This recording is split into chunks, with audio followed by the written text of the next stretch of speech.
Ассалому алейкум. Алейкум ассалам. Акаҷон мо волонтёрони гурӯҳи самти мебошем. Мақсади барномаи мо ин ки аз мардум маблағ ҷамъ кунему ба ҳайвоноти бесарпаноҳ хӯрока харида бурда супорем. Ба назари шумо ин иқдоми мо иқдоми хуб аст? Иқдоми хуб аст, конечно. Чуване. Яъне агар шумо 1500 сомонӣ медоштед ба кадом кори хайр сарф мекардед?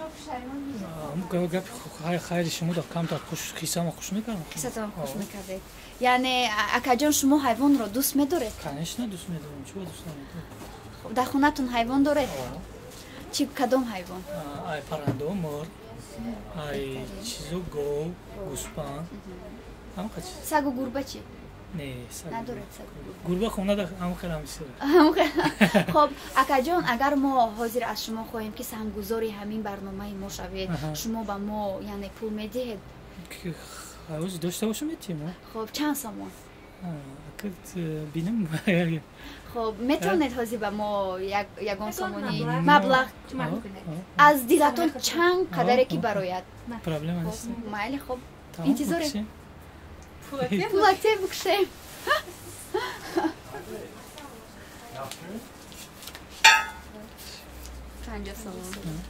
Ассалому алейкум апаҷон, як ду савол доштем. Як ду дақиқа вақтатонам мегирем тамом. خب برای نسبت حیوانات بسرپناه هست اپاجان ما والنتیرانی سهم تیم هستیم. مثلا ما هر ماه برای حیوانات بسرپناه که در بیرون هستند گوشنا و گرسنه هستند ما با آنها مبلغ جمع میکنیم از مردم و برده میسپاریم در پریود ها.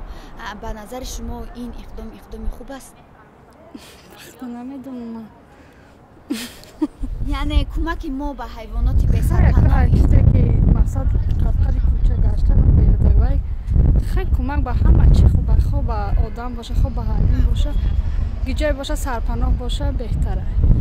تشکر زیاد اپاجان اگر شما 1500 تومانی اضافه پولی می‌داشتید به کدام کاری خیر صرف می‌کردید؟ کدام خوب حیوان باشه خوب بنده باشه به هوای دست دراز می‌کردم. یعنی اگر ما از شما خواهیم که سهمگذاری برنامه ما شود یعنی به ما مبلغ دهید شما به مبلغ چند سامانی به ما میدید؟ چند قدر دست می‌آید زورم دست حاضر چند قدر داده میتوانید؟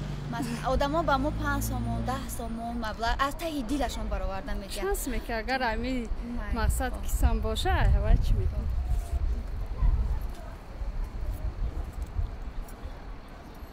چانس میباشه یاسم میشود. یاسم 40 لیره میشود. یک سامان 40 لیره میشود رحمتی کلام. اگر شما مبلغ زیاد میداشتید به چه صرف میکردید؟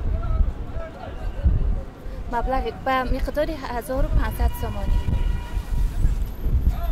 من امول خودی اگر که یعنی 10 تومن بیای بدی همون 10 تومن از سلبا میخرم برام چراغم گیرم اینم.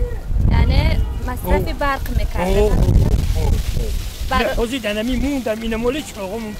نه خب که من 1500 بیام چراغم نستن سرم بشوه. میدونید نسبت حیوانات و پرندگان نیز باید انسانیت غمخواری کند. ما اگر باش مبلغ می‌داشتید به اینها صرف می‌کردید؟ وقتی داشته باشید همون ثواب می‌گیری.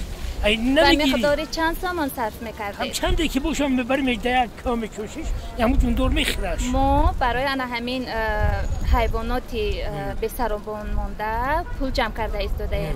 شما می‌توانید حاضر یگان مقدار سامان به ما دهید؟ خیلی کو من کامجه بگم. مایلش. اگه تر صورت من نگیه که تشکر زیاد. اپاجان اگر شما 1500 سامانی مبلغ اضافه می داشتید به کدام کاری خیر صرف میکردید؟ یکم بی پدر و بی مادران دار. برای حیوانات چی؟ خواه و باید میکردیم. برده کن برده. اپاجان اگر یعنی ما اگر به شما حاضر گوییم که به ما مبلغ یعنی سهمگذاری همین برنامه ما شود شما به ما یگان سامان یاردم میدید. خب رحمتی کلان اپاجان که نسبت به حیوانات بپروا نیستید. ما حیوانات نقص ببینم. برای حیوانات صرف میکرده. در خانه دارن حیوان؟ در خانه ما سکس داشتیم پیش حال داشتیم سگ داشتیم. حاضر اگر ما از شما برای این کار خیر مبلغ جمع آور کرده استادیم پرسیم چند سامان میدهید؟ نمیدونم چند سوم دارم میدیم حسم کنه میشه؟ در دولت‌های خارجی برای حیوانات همین بسرپناه قوطی الهیده برای آنها برای استخوان‌ها میکنند. به نظر شما چه خیلی است که در تاجیکستان هم همین خیلی مردم ما قوطی الهیده برای سگ و گربگان کنند و هم سگ و گربگان به سرپناه میشوند و هم شکمشان سیر میشود هم هوای شهر دیگر میشود. ولی یعنی اقدام نقض خوب است. یعنی شما راضی هستید که همین خیلی اقدام شود.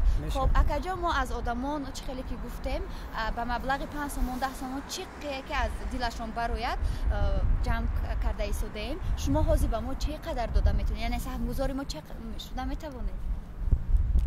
10 سوم داری؟ ما 10 سوم من دادیم 10 سوم شما دادید. 10 سوم برای ما میتیم. مالی ما میده میکنیم. جان اگر شما 1500 تومانی می‌داشتید و کدام کاری صرف می‌کردید؟ ما با اگه کمبغلو می‌دادیم به حیوانات اگه خراب می‌دادیم. یعنی به حیوانات هم کمک می‌کردید. یعنی اپا جان اگر من از شما حاضر خواهم که سهمگذاری کانال ما شود یعنی همین برنامه‌ای که ما به حیوانات کمک می‌شود و ما چند پول می‌دهید و مبلغ چند سوم است؟ چانس میکی شرایطم باشه به حیوانات کمک میکنیم. ما حالا یک چند آدمان را پرسیدیم کمک پولی خواستیم آنها با ما 5 سوم 10 سوم با مبلغ همین قدر جدا کرده با ما دادن. شما حاضر چند قدر با ما داده میتونید؟ خیلی 10 سوم حاضر داده میتونید برای ما؟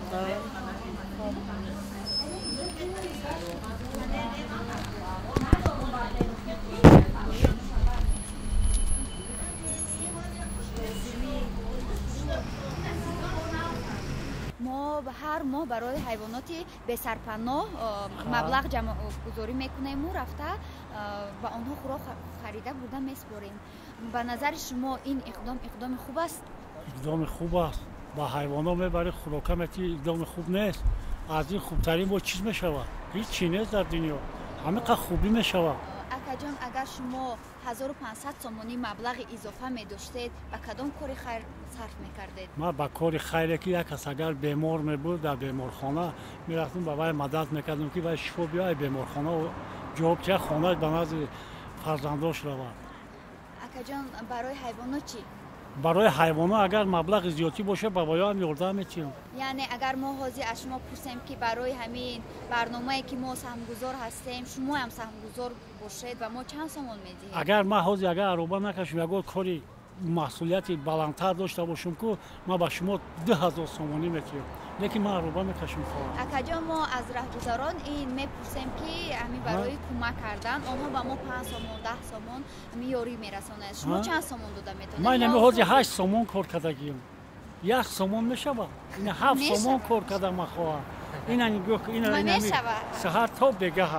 اینا. تشکر زیاد. رحمت. از اول ممکن دوستی پیشک سر کردم و بعد آهسته آهسته زیاد شد و سگ‌های کوچه رو نگاه بین میکنم. باز با آدمانی که با حیوانات کوچه خوراک میدهد با آنها یاری میکنم و اساسا با قدر امکان اگر که توانم با دیگر آدمان هم یاری میرسانم و همه طرفه آنها رو روح بلند میکنم که برای حیوانات محبت داشته باشند و نگاه بین کنن آنها رو و اینجوری نظر خودم رو البته از حساب خودم نگاه بین میکنم و اپراتس واکسن همش رو از حساب خودم میکنم. شخصانی که با حیوان ها رفتار خوب ندارن آنها رو عذاب میدن البته از طرف خدا جزای خود رو میبینن و آدمی که خدا رو دوست میدارد اون چیزی که خداوند آفرید آن رو هم دوست میدارد. سگ، پیشک و همه آن چیزی که خداوند آفرید یگان چیز رو خداوند بد نآفریده است. همش رو برای یگان کار آفریده است. یک تاش موش میقپد، یک تاش خانه رو نگاه بین میکند و قراولی میکند. خداوند کار خود رو دانسته میکند. کارخانه ما نجات انسانیت است. 2019 سال تشکیل یافتگی. ما در اینجا همگی سگایی که بپرستارند. بسیار سگامون اینوالید بعدی کسل омадагӣ. Тақрибан 100 та саг дорем. Шароите ки ҳозир мо дорем ин саго да инқадар шароити хубе нест, лекин ба ҳамин нигоҳ накарда хаяко нигоҳшон мекунем. Саго уже омӯхта шудагиам, намехоҳам рафтан. Ба мо бисёр душворӣ ҳаст. Мисол гирем барои тоза вай кадан ҳар ҳафта як бор дезинфексия кадан, ба сари вақт ҳамаи ина лечение кадан, вакцинация кадан. Ин ҳамаш барои мо проблема ҳаст. Масъалаи хӯрокхӯришон ба ҳаст. Фейсбук духтаро ҳастанд, мисол гирем мардум ҳаст ки барои хӯрокашон каму беш ёрдам мекунанд. Лекин бисёр душворӣ мо да ҳамин вақте ки касал мешан ино барои касалишон, барои сохтани ҳар якта ин алоҳидахона, барое ки сагҳо бисёр вақте авқот доданда якдигар кати ҷанг мекунанд. Барои ҳамин ин душворӣ аст. лекин ман умедвор ҳастам ки мумкин дар оянда оҳиста оҳиста ҳамаш беҳтар шавад. Хуб. Дар зимистон чӣ кор мекунед? Дар зимистон ако ба фикри ман ҳама да қин аст. Одам даям, ҳайвон даям қин. Тобистон ҳақиқатан дар тобистон камтар осонтар нигоҳ кардан ино. Дар зимистон мисол барои ино ҷоҳои гарм дар кор, авқоти гарм додан дар кор. Касалии сагам барои инсон зарар меора. Барои ҳамин барои одамо соғ буданаш, солим буданаш дар муҳит будагӣ саго, ҳайвоно, на балки саго, ҳайвоно эм гузаронида бояд бошанд. Бинда кучи хеле нода мебини азоб кашидоста чизи зинда нигоҳ кардан ёрдам додан мумкин не. Одамизод метавонад худаш кор кунад, нон даҳани худша ёва ино. Пештар ҳамаш да дилам месӯхт. Каси вай мекард мегир. Ҳозир мегум ки одамо шумо инсоф дорен. Манам инсонам мегум, манам ин нашудааст ки ман 2-4 та саги ёфтагим нигоҳ кардагим кати ҳамин саг. Ха иноям хӯронанд дар кор. Худат гушна боши як фикри хитта мекунӣ. Вақте ки даиқа чиз да вобаста ту вобастаи ва ё як хӯронданда ин беҳад қин ки мешини фикр мекунӣ ки гушна мондан чикор мекунам гуфта. То инакда инода мегум ки кайфи шумо мехрен хавен мегум. Шиканчашон сер бошад намехел бинишона туям хурсанд. Бо бини гушна мондагӣ. Дар як рӯз чанд қадр расход мешава барои ҳамин саг? 4 та кас 200 кило овқот тайёр мекунем. 20 кило гӯшт мерад унҷа. Қариб 10 кило 15 кило макарон. Баъд бо қариб 15 кило вай мерад, номаш чӣ буд? Амин бринҷ, ман амин крупа мерад. Гречка.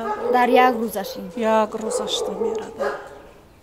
Якта сухой корм барои ино ҳичи намешад, дуринча сухой корм. Якта сухой корм худаш 300 чанд пул, 200 чанд пул. Барои манам фикр кардастам ки спонсор бояд ёфтан дар кор. Вот амин да соцсето худат бояд баромад кунӣ, хотя бо душворӣ накашӣ. 2 кило 3 кило хлорам худаш 30 сомонӣ мешад. Агар ин барои ҳар рӯза дезинфексия хлор обязательно дар кор. Мегум овомон проблема. Ай свет қарздор мешем, ай об қарздор мешем, ай макарон қарздор мешем. Ҳамин хел. Ин барои он ки шумо нисбат ба ҳайвонот бетараф нестед. Саломат бошед.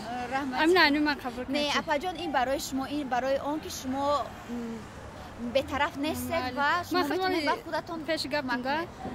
Ду бача дорум, ду бачаи калонтара ду тамайда. Ҳар рӯз ба ҳавли ман 3 та саг, пишак, чизеёван ҷамъ мекунам, мебиёрам хунам. Горз мерам мегум охи яке газиданаш мумкин аст. Ина намедуни саги кия. Чия не, ну уже ҳол да ҳавлим 3-4 та саг дорум. Саломат боше, худо нигаҳбонтон. Майли барори кор. Аз номи канали Самти мебошад, кушода метавонед ки бинед ки чанд сомон аст. Метавонед ки бинед, як бор бинед ки чанд сомон аст. Раҳмати калон ки бепарво нестед, бетараф набудед. Чӣ хеле ки мо медонем. Хумон дӯст медорам ҳайвонро, табиатро дӯст доштан дар кора. این یک سنجش بود مرحمت این از طرفی کانال ба шумо бо гармуни додим گیرین حیوانات باشه نه این رو به شما به کارهای خیر صرف شما کنه گرفتم قبولو شما با حیوانات صرف کنید نه افجا شما اگر خواهید اگر خودتون میگیرید خودتون صرف میکنید این از آن شما مغازه هیچ جا حیوانی ندیدستی خیر یگان به کاری خیر که به خودتون لازم است صرف میکنه ماهش خیر رحمت شما هم برکت بیاوید خدای تعالی برای کار تو دو رنگ ما نصیب خونه خدا تو کنه و نصیب زیارت جناب رسول الله صلی الله علیه و سلم الله اکبر این برای شما که برای آن که شما به پروا نسبت حیوانات نیستید رحمتی کلان اپاجا رحمت شما ده در اینجا ساسمون میتونه که بینید رحمت کلان یگان چی گفتنی ها نداره نسبت آدمایی که به نسبت حیوانات بد رفتار میکنن نه به نظر آدمات حیوانات نظر خنکی نظر کردن خود نیست حیوان هم چیزی هوا میفهمه تربیت کنیم مثلا وای کنیم همه چیزا میفهمه در خونه من پیشک دارم مثلا سگ افشارکا دارم مثلا من همه چیزا دارم من مثلا گراژن رسیه من مثلا وای کی من مثلا در رسیه همه چیزا دارم همه حیوانات این برای رحمدل بودن شما با وجدان بودن شما که به پروا نسبت حیوانات نیستید میتونید برای رحمت اکا جان این برای شما میتونه کامرتا شده بینین که باز 50 سوم من گفتنی دارم که همه حیوان باید آدم شکنجه عذاب نده و اگر زورش برسه بگیره نگاه کنه توبت کنه رحمت به شما خواهد